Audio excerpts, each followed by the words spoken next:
Alouette, jante alouette.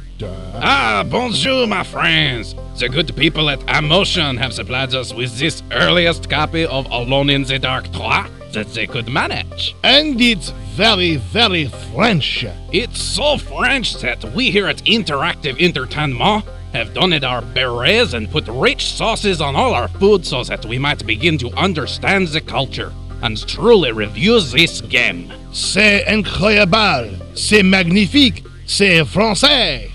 Now, before we get too French, we should explain about Edward Carnby for the people who have never played the other Alone in the Dark games. Why? Let him dangle. No, it won't take too long. Edward Carnby is a detective of the supernatural with the most chiseled jaw you've ever seen.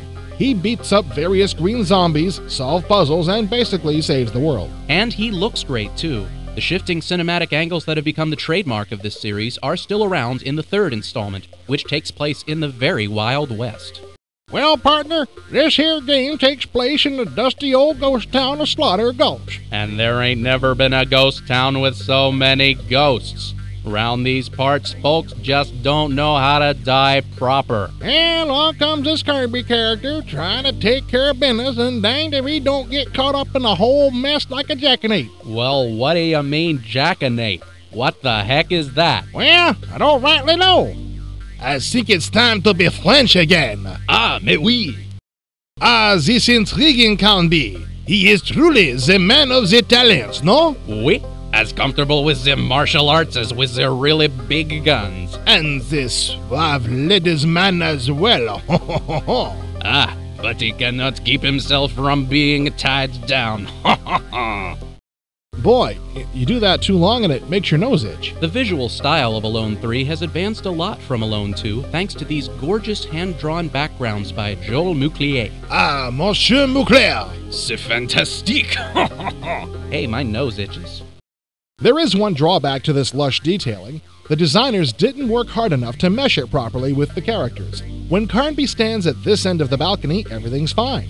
But when he walks to this end, the railing almost touches his head.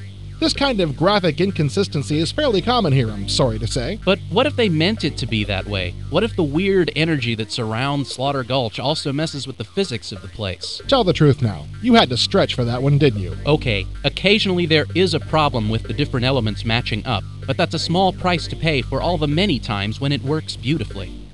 The same keyboard interface from the prequels is still working well. You call up this menu and choose an object to use or an activity like searching or fighting. I understand this is the last gasp for this particular engine. The next part of the series will have a fully revamped system. Hopefully they will solve the problem of not being able to choose the camera angle. Yeah, one of the most annoying things in this series is getting trapped in a corner that's obscured by a cabinet or something and getting the murd kicked out of you by something you can't even see. In keeping with the current trends, it looks like Alone 3 is going to be a CD-ROM only release. While that's a bummer if you don't have a CD-ROM drive, that obviously won't be a problem if you're listening to us now. iMotion took advantage of this extra space by including digitized speech and some great CD audio music and sound. At last, Carnby speaks. Of course, on our copy, he speaks in French. Of course, by the time you're hearing this, it will be quite easy to enjoy this latest chapter of the Carnby saga in good old American English. And if you liked the first two games, chances are that this one will please you even more.